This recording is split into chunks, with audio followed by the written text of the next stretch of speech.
नमस्कार, स्वागत है आप सभी का बीएचयू पाठशाला में। और आज हम आपके लिए लेकर आए हैं 50 महत्वपूर्ण हिंदी साहित्य के प्रश्न का मैराथन। ओके, तो चलिए स्टार्ट करते हैं। और हाँ, वीडियो अच्छी लगे तो वीडियो को लाइक कीजिएगा, और जिसने चैनल को सब्सक्राइब नहीं किया है वो बिल्कुल चैनल को सब्सक्राइब कर ले। और हाँ, बेल आइकन को प्रेस करना बिल्कुल मत भूलिए, जिससे कि आपको अपडेट मिलती रहे, नोटिफिकेशन मिलता रहे। ठीक है, तो चलिए स्टार्ट करते हैं। पहला प्रश्न है, निम्न में महादेवी जी की रचना नहीं है। ऑप्शन है पथ के साथी, मेरा परिवार, अतीत के चलचित्र या नदी के द्वीप। तो यहाँ पे आपका करेक्ट आंसर हो जाएगा नदी के द्वीप जो है वो महादेवी वर्मा जी की रचना नहीं है। ठीक है, अगला प्रश्न है, सेवा सदन किसका उपन्यास है। राजेंद्र यादव, जैनेन्द्र कुमार, प्रेमचंद या रंगे राघव। तो आपका यहाँ पे करेक्ट आंसर हो जाएगा प्रेमचंद का उपन्यास है सेवा सदन। ठीक है, अगला प्रश्न है, हिंदी का पहला उपन्यास माना जाता है चंद्रकांता, त्रिवेणी, परीक्षा गुरु या नूरजहां। तो आपका यहाँ पे करेक्ट आंसर हो जाएगा परीक्षा गुरु। ठीक है, जिसके रचनाकार कौन थे, लाला श्रीनिवास दास। ठीक है, अगर आपसे एक क्वेश्चन ये भी अगर पूछ देता है कि परीक्षा गुरु उपन्यास था तो उसके रचनाकार कौन थे, तो आप वहाँ बता देंगे कि लाला श्रीनिवास दास थे। ठीक है, अगला प्रश्न देखिए, प्रेमचंद के किस उपन्यास में कृषक जीवन की समस्याएं हैं। ऑप्शन है गबन, गोदान, निर्मला एवं रंगभूमि। तो आपका यहाँ पे करेक्ट आंसर हो जाएगा गोदान जो है वो कृषक जीवन की समस्या पर आधारित उपन्यास है। ठीक है, और अगर आपसे एक और प्रश्न यहाँ बनता है कि प्रेमचंद की वह कौन सा उपन्यास है जिसमें कि स्त्रियों की दहेज संबंधी समस्या का वर्णन किया गया है। ठीक है, विवाह दहेज संबंधी, तो आप वहाँ लिख देंगे निर्मला। ठीक है, वहाँ आप निर्मला कहेंगे, लेकिन यहाँ पे कृषक पूछा है तो यहाँ गोदान होगा। ठीक है, अगला प्रश्न है कि अंधेरे बंद कमरे किसका उपन्यास है। ऑप्शन है अज्ञेय, कमलेश्वर, इला चंद्र जोशी या मोहन राकेश। तो आपका यहाँ पे बिल्कुल करेक्ट आंसर हो जाएगा मोहन राकेश की जो रचना है वो है अंधेरे बंद कमरे, इनका उपन्यास है। ठीक है, अगला प्रश्न देखिए, निम्न में जयशंकर प्रसाद की रचना नहीं है। ठीक है, आंसू, झरना, चित्रलेखा या तितली। तो आपका यहाँ पे करेक्ट आंसर हो जाएगा चित्रलेखा जो है वो जयशंकर प्रसाद की रचना नहीं है। अगला प्रश्न देखिए, हिंदी के सुप्रसिद्ध आंचलिक उपन्यासकार माने जाते हैं। कौन माने जाते हैं, नागार्जुन, देवराज, चतुरसेन शास्त्री या फणीश्वर नाथ रेणु। तो आपका यहाँ पे बिल्कुल करेक्ट आंसर हो जाएगा, अच्छा कमेंट बॉक्स में आप मुझे बताइएगा इसका आंसर। ठीक है, वैसे यहाँ पे हो जाएगा आपका फणीश्वर नाथ रेणु। ठीक है, जैसे कि हम जानते हैं उनकी एक काफ़ी प्रसिद्ध रचना है, आंचलिक रचना है ये मैला आंचल। ठीक है, और आंचलिक रचना जैसे कि मैंने आपको पिछले वीडियोस में बताया कि आंचलिक रचना वे रचनाएं होती हैं जो किसी क्षेत्र विशेष से संबंधित होती हैं। ठीक है, तो इस तरह हो गए आंचलिक रचनाकार, आंचलिक उपन्यासकार हो गए आपके फणीश्वर नाथ रेणु। ठीक है, अगला प्रश्न देखिए, महाभोज उपन्यास की लेखिका हैं उषा प्रियमवदा, मृदुला गर्ग, कृष्णा सोबती या मन्नू भंडारी। तो आपका यहाँ पे बिल्कुल करेक्ट आंसर हो जाएगा मन्नू भंडारी। ठीक है, अगला प्रश्न देखिए, हिंदी का प्रथम महाकाव्य माना जाता है पद्मावत, लोकायतन, रामचरितमानस या पृथ्वीराज रासो। तो आपका यहाँ पे करेक्ट आंसर हो जाएगा पृथ्वीराज रासो जो है वो हिंदी का प्रथम महाकाव्य माना जाता है, जिसके रचनाकार कौन है, चंद बरदाई। ठीक है, चंद बरदाई रचनाकार हैं पृथ्वीराज रासो के। ठीक है, ध्यान रखिएगा।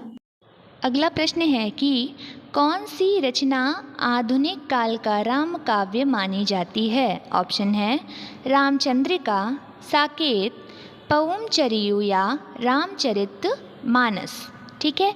तो आपका यहाँ पे बिल्कुल करेक्ट आंसर हो जाएगा, जो साकेत रचना है वो आधुनिक युग की राम काव्य मानी जाती है। और इसके रचनाकार कौन हैं बताइए मुझे?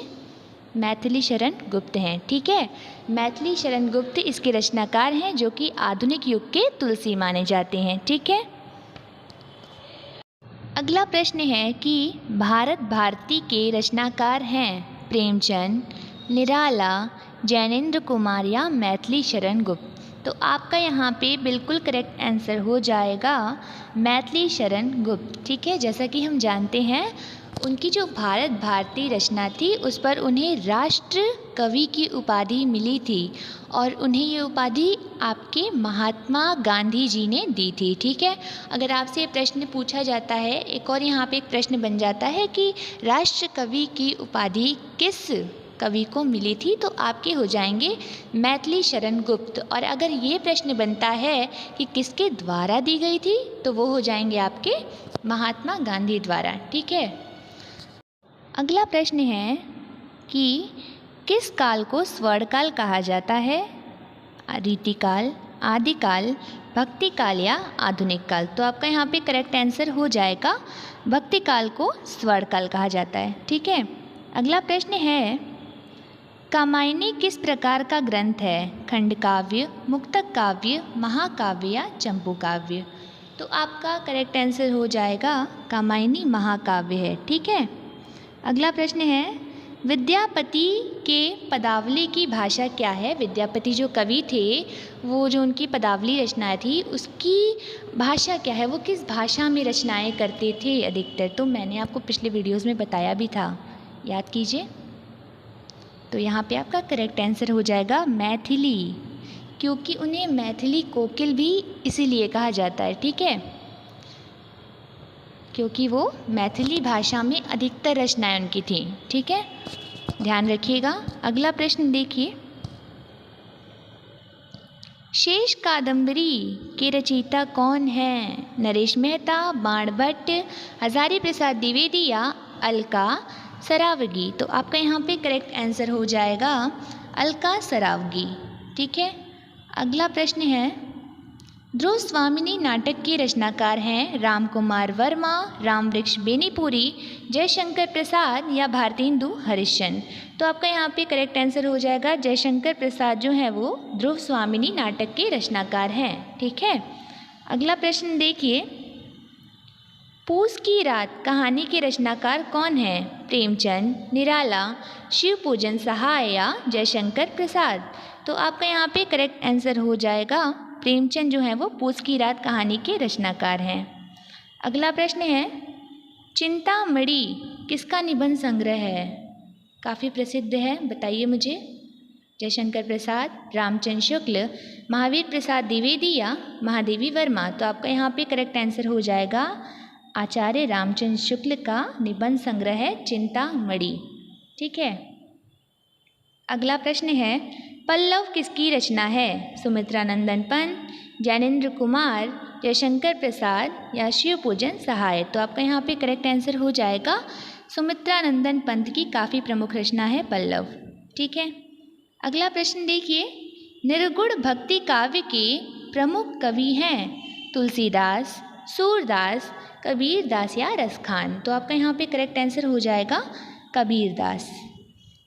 अब आप कहेंगे कि ये निर्गुण भक्ति काव्य क्या था? कुछ लोगों ने पढ़ा होगा पहले भी, और जिन लोग के लिए नई बात है तो मैं उन्हें बता दूं कि जो हमारा भक्ति काल था ना वो दो भागों में बटा था, निर्गुण भक्ति और सगुण भक्ति, ठीक है। सगुण भक्ति में भी दो शाखाएं थीं, रामाश्रय शाखा और कृष्णाश्रय शाखा, ठीक है। और जो निर्गुण भक्ति थी उसमें दो थी, एक ज्ञान मार्गी शाखा, एक प्रेमाश्रयी शाखा, ठीक है। तो निर्गुण भक्ति वाले लोग मतलब ईश्वर का कोई आकार नहीं मानते थे, एक तरह से कह सकते हैं कि वो मूर्ति पूजा नहीं करते थे, ठीक है। और सगुण भक्ति वाले जो लोग थे वो मूर्ति पूजा इत्यादि में विश्वास रखते थे, ठीक है। तो कबीरदास जी जो थे वो निर्गुण भक्ति के थे, मतलब वो उनका ये मानना था कि ईश्वर निराकार है, ईश्वर का कोई आकार नहीं है, ठीक है। अगला प्रश्न है छायावाद के प्रवर्तक माने जाते हैं महादेवी वर्मा, जयशंकर प्रसाद, सुमित्रा नंदन पंत या सूर्यकांत त्रिपाठी निराला। तो आपका यहाँ पे करेक्ट आंसर हो जाएगा जयशंकर प्रसाद को छायावाद का प्रवर्तक माना जाता है। ठीक है, अगला प्रश्न देखिए, प्रेम सागर किसकी रचना है? उस्मान, सदल मिश्र, लल्लू लाल या सुंदरदास। तो आपका यहाँ पे करेक्ट आंसर हो जाएगा लल्लू लाल जो है उनकी रचना है प्रेम सागर, और काफ़ी प्रसिद्ध रचना है इनकी। ठीक है, अगला प्रश्न है, दोहा कोश के रचयिता हैं स्वयंभू, कबीर, सरहपा या तुलसी। तो आपका यहाँ करेक्ट आंसर हो जाएगा सरहपा जो है वो दोहा कोश के रचयिता हैं। ठीक है, अगला प्रश्न देखिए, तोड़ती पत्थर किसकी रचना है? काफ़ी प्रसिद्ध रचना है, बताइए मुझे किसकी रचना है? सुभद्रा कुमारी चौहान, महादेवी वर्मा, सूर्यकांत त्रिपाठी निराला या माखनलाल चतुर्वेदी। तो आपका यहाँ पे करेक्ट आंसर हो जाएगा सूर्यकांत त्रिपाठी निराला। ठीक है, अगला प्रश्न देखिए, हार की जीत कहानी के रचनाकार हैं सुदर्शन, कमलेश्वर, अमृत राय या रंगे राघव। तो आपका यहाँ करेक्ट आंसर हो जाएगा सुदर्शन जो है वो हार की जीत के रचनाकार हैं। ठीक है, अगला प्रश्न देखिए, मजदूरी और प्रेम किसकी रचना है? बालकृष्ण भट्ट, सरदार पूर सिंह, रामचंद्र शुक्ल या प्रताप नारायण मिश्र। तो आपका यहाँ पे करेक्ट आंसर हो जाएगा सरदार पूर सिंह। ठीक है, सरदार पूर सिंह की रचना है मजदूरी और प्रेम। ठीक है, अगला प्रश्न देखिए, अपभ्रंश का वाल्मीकि किसे कहा जाता है? पुष्पदंत, यशपाल, स्वयंभू या मतीराम। तो आपका यहाँ करेक्ट आंसर हो जाएगा स्वयंभू को अपभ्रंश का वाल्मीकि कहा जाता है। ठीक है, अगला प्रश्न देखिए, भ्रमर गीत किसकी रचना है? सूरदास, कबीरदास, रसखान या विद्यापति। तो आपका यहाँ करेक्ट आंसर हो जाएगा सूरदास। ठीक है, सूरदास की रचना है भ्रमर गीत। अगला प्रश्न देखिए, प्रेम पच्चीसी किसकी रचना है? प्रेमचंद, अज्ञेय, यशपाल या जैनेन्द्र। तो यहाँ करेक्ट आंसर हो जाएगा प्रेमचंद की है प्रेम पच्चीसी। ठीक है, अगला देखिए, भाव विलास के रचनाकार हैं देव, बिहारी, घनानंद या केशव। तो यहाँ आपका करेक्ट आंसर हो जाएगा देव। देव जो है उनकी रचना है भाव विलास। ठीक है, अगला प्रश्न है, गीता फरोश किसकी रचना है? जयशंकर प्रसाद, भवानी प्रसाद मिश्र, महादेवी वर्मा या सुमित्रा नंदन पंत। तो आपका यहाँ पे करेक्ट आंसर हो जाएगा भवानी प्रसाद मिश्र की रचना है गीता फरोश। ठीक है, अगला प्रश्न है, मधुशाला किसकी रचना है? बताइए मुझे आप किसकी रचना है? माखनलाल चतुर्वेदी, हरिवंश राय बच्चन, राम नरेश त्रिपाठी या सोहनलाल द्विवेदी। पिछले वीडियो में मैंने आपको बताया था, याद है? मधुशाला, मधुबाला, मधुकलश, ये तीनों किसकी प्रसिद्ध रचनाएं हैं? हरिवंश राय बच्चन। तो आपका यहाँ करेक्ट आंसर हो जाएगा हरिवंश राय बच्चन। ठीक है, अगला प्रश्न देखिए, एक कंठ विष पाई किसकी रचना है? सर्वेश्वर, दुष्यंत, निराला या प्रसाद। तो यहाँ आपका करेक्ट आंसर हो जाएगा दुष्यंत। दुष्यंत की रचना है एक कंठ विष पाई। ठीक है, कुकुरमुत्ता किसकी रचना है? पंत, निराला, प्रसाद या महादेवी वर्मा। तो यहाँ आपका करेक्ट आंसर हो जाएगा सूर्यकांत त्रिपाठी निराला की रचना है कुकुरमुत्ता। ठीक है, अगला देखिए, अंधा युग किसकी कृति है? अंधा युग, गुनाहों का देवता, ये सब किसकी कृति हो गई? धर्मवीर भारती।